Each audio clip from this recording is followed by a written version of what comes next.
আমার 350 মামলা জামিন করতে 7 মাস সময় লেগেছিল, আমার বের হতে সময় লেগেছে 4.5 বছর। আমি সেই 4.5 বছরে 3বার অ্যারেস্ট হয়ে 2বার গুম হয়েছি। আমি তখন ডিজিএফআই, এনএসআই, ডিবিএসপির কাছে জানতে চেয়েছিলাম, আমার সামনে দিয়ে বড় বড় নেতারা বের হয়ে যাচ্ছে, আমার অপরাধটা কি? তখন বলেছিল তারা হুমকি না, হুমকি হচ্ছেন আপনারা।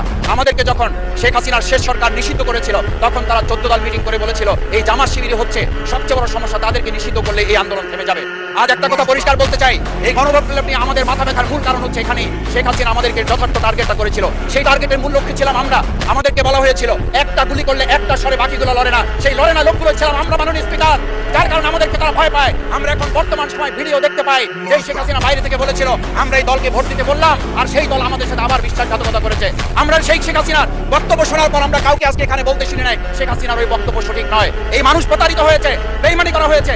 আবার যদি গণভোট, জুলাই সনদ নিয়ে এই জাতির সাথে প্রতারণা করা হয়, তাহলে মূল্য দিতে হবে শুধু নয়, আবার আমাদেরকে 17 বছরের সেই জেল জুলুম, নিপীড়ন, গুম খুনের জায়গায় আমাদেরকে ফিরে যেতে হবে। আমি